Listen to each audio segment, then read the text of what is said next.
Hoy estaremos haciendo un resumen de la serie japonesa Ashita Mamaga Inai Deme. Le quebró, dejándolo agobiado por una deuda colosal. Su madre abandonó tanto al padre como a la hija, y se marchó sola, incapaz de soportar someter a Lina a una vida de constantes trastornos. Su padre tomó la desgarradora decisión de dejarla en un orfanato. De la noche a la mañana, Lina pasó de ser un cisne a un patito feo. Sin embargo, el oro verdadero siempre brilla. El excepcional talento de Lina fue rápidamente reconocido por el profesor de música de la escuela. El profesor invitó a Lina a participar en el concurso de piano más prestigioso de Japón. Lina aceptó sin dudarlo, para conseguir un buen resultado en el concurso. Lina se colaba en la escuela por la noche para practicar con el piano. Como hermana suya, Sally asumió la responsabilidad de vigilar. Si alguien las descubría, Sally desviaba la atención. Finalmente, en la víspera del concurso, Lina sacó una fotografía de su padre. Le dijo a Sally que los nombres de todos los participantes se publicarían en la página web oficial. Quizás su padre la vería y acudiría a ver su actuación. Esperaba que Sally pudiera retenerlo allí después. Esta era, al fin y al cabo, la verdadera razón por la que Lina se había presentado al concurso. Sally aceptó. El día del concurso, Lina se sentía totalmente segura de sus habilidades, al menos en cuanto a apariencia. Ya le llevo mucha ventaja, pensó, al subir al escenario. Lina recorrió con la mirada al público, pero su padre no estaba por ninguna parte. Entonces comenzó su actuación. Era como si esa pieza hubiera sido compuesta exclusivamente para los oídos de su padre. Sally también buscó con la mirada al padre de Lina entre el público. Finalmente, entró un hombre de mediana edad. Sally lo reconoció como el padre de Lina. Se apresuró a acercarse a él. Inesperadamente, el hombre se dispuso a marcharse al ver a Sally. Sally lo siguió, revelándole su identidad, y suplicándole que se quedara y conociera a Lina después de su actuación. El hombre se negó rotundamente. Sally intentó persuadirlo aún más, pero David intervino. David le explicó que el hombre tenía ahora una enorme deuda y se veía obligado a vivir en una habitación de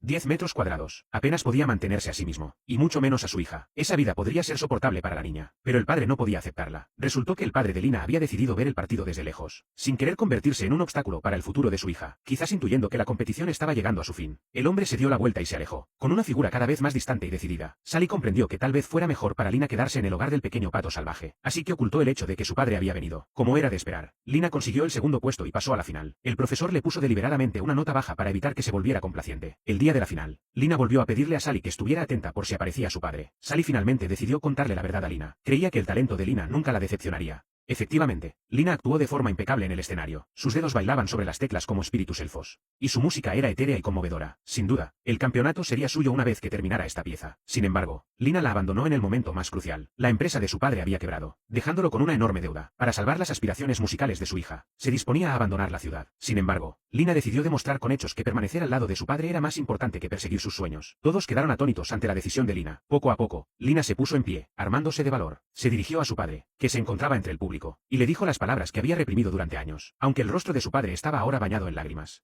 La razón dictaba que marcharse era la mejor opción. Tras un largo periodo de confusión emocional, finalmente decidió partir, pero David lo detuvo en seco. ¿Has oído eso? Eso es lo que quiere tu hija. Si sigues decidiendo marcharte después de escuchar su súplica, nunca volverás a ser digno de llamarte padre. El padre de Lina se giró inmediatamente y se dirigió hacia su hija. En ese momento, tanto el padre como la hija ya lloraban desconsoladamente. Lina reprochó a su padre que se marchara. Su padre le prometió que nunca volvería a abandonarla. Sally miró a David y se dio cuenta de que Lina también se marchaba. Al volver a casa, Sally sintió una punzada de tristeza. Sin embargo, las niñas le dieron rápidamente una sorpresa. Resultó que Lina había vuelto para recoger sus cosas. Entonces, Lina sacó una gran bolsa de aperitivos. Lo que siguió fue la última noche de juerga entre las jóvenes antes de separarse. Al día siguiente, Lina fue al salón de música de la escuela. Había ido a despedirse del piano que había albergado todos sus sueños, porque estaba a punto de seguir a su padre y marcharse de la ciudad. En ese momento, entró el profesor. Lina esperaba que la reprendiera por elegir a su padre en lugar del piano. En cambio, el profesor le hizo una pregunta peculiar. ¿Cuánto tiempo se tarda en viajar desde tu nueva casa a la ciudad? Al saber que la distancia no era grande, el profesor la invitó a su estudio. Lina respondió que había elegido a su padre en lugar del piano. El profesor insistió. ¿Por qué asumiste que no podías tener ambas cosas? A Lina le preocupaba el coste, pero el profesor le dijo que no se preocupara. ¿No es una pianista con talento? Dijo. Evidentemente, el profesor había venido a aceptarla como alumna. ¿Y quién más que Sally podría haberlo convencido?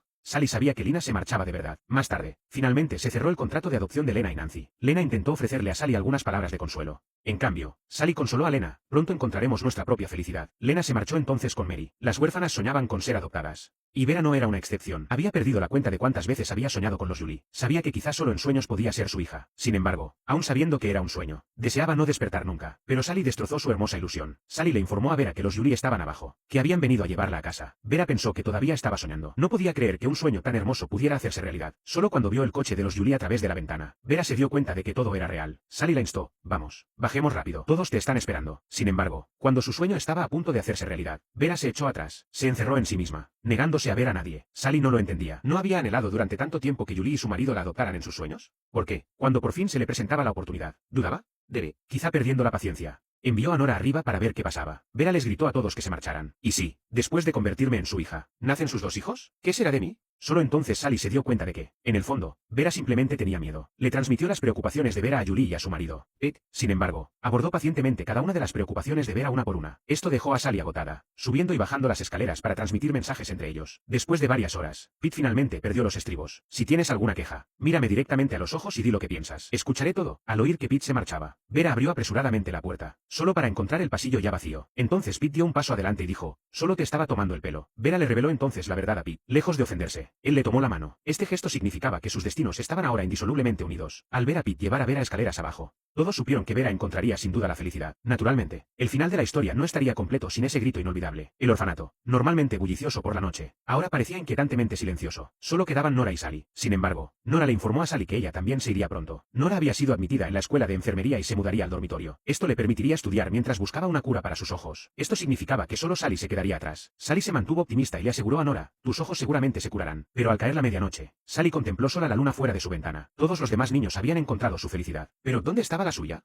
Entonces Sally pensó en su profesor. Hace mucho tiempo, él le había contado que su hija había muerto en un accidente de coche. Sin embargo, su esposa nunca pudo aceptar esta realidad. Con el tiempo, su mente se volvió confusa, lo que la llevó a creer persistentemente que su hija seguía viva. Cuando Sally visitó por primera vez la casa del profesor, la esposa de este confundió a Sally con su propia hija fallecida. El profesor sabía que ya no podía permitir que su esposa siguiera viviendo en este mundo de fantasía. Le dijo a su esposa, nuestra hija se ha ido. Debes ser valiente y mirar hacia adelante. Sin embargo, la esposa no podía aceptar la partida de su hija. Incluso blandió un cuchillo, amenazando con seguir a su hija en la muerte. Sally escuchó todo esto desde fuera de la puerta. De naturaleza bondadosa, tomó una decisión trascendental. Ocuparía el lugar de Tess como hija del profesor. A partir de ese día, Sally visitaba la casa del profesor a diario. Cuando la esposa del profesor se dormía, se vestía y se marchaba. El profesor estaba profundamente agradecido por todo lo que Sally hacía por él. Sally confesó que era la primera vez que llamaba a alguien, mamá, tan abiertamente. Incluso en anteriores estancias de prueba, le había costado mucho pronunciar esas palabras. Sin embargo, en sus posteriores interacciones con la esposa del profesor, Sally se fue acostumbrando poco a poco a que la llamaran Tess. Parecía sentir el afecto maternal que emanaba de aquella mujer. En el fondo, Sally comenzó a querer de verdad a esa madre. Sin embargo, sabía que su madre solo quería a Tess, no a ella. La esposa del profesor solía actuar como si no reconociera a Sally. Los estados fluctuantes de lucidez y confusión de la esposa del profesor atormentaban profundamente a Sally. Al regresar a la habitación vacía, Sally se sentó sola en el suelo, perdida en sus pensamientos. En ese momento, Kyle entró con la cena. Sally dio un bocado, pero ya no pudo contener las lágrimas. Kyle no dijo nada, solo se sentó en silencio a su lado. Su significado era tácito. Él protegería en silencio a Sally hasta el final. Ese día, Lina regresó. Vera también regresó. No lo habían planeado, pero todas regresaron ese día, porque hoy era el día en que Sally firmaba el acuerdo de adopción con la profesora. Pero, ¿cómo podía traer verdadera felicidad convertirse en la sustituta de otra persona?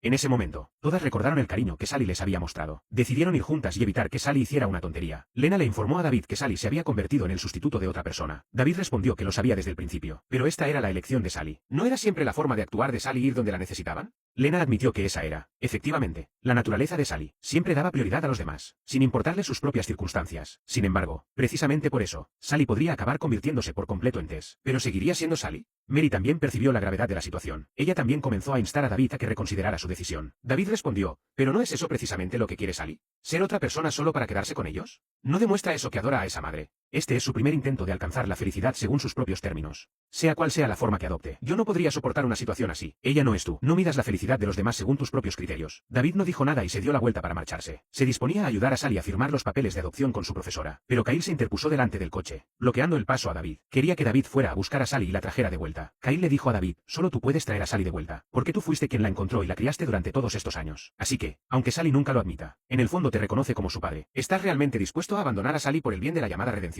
Resultó que la esposa de David había sufrido complicaciones durante el parto años atrás. Sin embargo, ella insistió en salvar a su hijo. Como esposo, él eligió sin vacilar protegerla. Al final, su esposa sobrevivió, pero el precio fue la pérdida permanente de su hijo. Ella le echó toda la culpa a él. Por lo tanto, nunca pudo perdonarlo. Su matrimonio terminó allí. Sin embargo, él nunca pudo perdonarse más que ella. Llegó al campo bajo una lluvia torrencial. Al contemplar el balón de fútbol destinado a su hijo, ya no pudo contener su dolor. Pateó el balón con fuerza, y luego golpeó el poste de la portería una y otra vez, hasta que se rompió la pierna. Pero el dolor físico palidecía ante la agonía de haber perdido a su esposa y a su hijo. El aguacero lavó el barro de su cuerpo, pero no pudo limpiar la culpa que cargaba. En busca de la redención, renunció al trabajo que una vez amó por encima de todo. Fundó este orfanato, llamado Little Duck House. Se dice que el hombre tiene 108 tipos de penas, y él juró encontrar hogares para 108 niños que anhelaban tener padres. Habiendo experimentado personalmente la agonía de perder a un hijo, deseaba más que nadie que los niños del orfanato encontraran la felicidad. Y fue precisamente esta determinación la que le hizo ser más estricto con los huérfanos que cualquier padre con sus propios hijos. Por eso, todos los niños le llamaban David. Ahora, solo necesitaba un niño más para completar su redención. Los papeles de adopción estaban firmados. La carga de culpa que David había llevado consigo por fin podía descansar en paz. Pero cuando vio la actitud cautelosa de Sally ante la directora,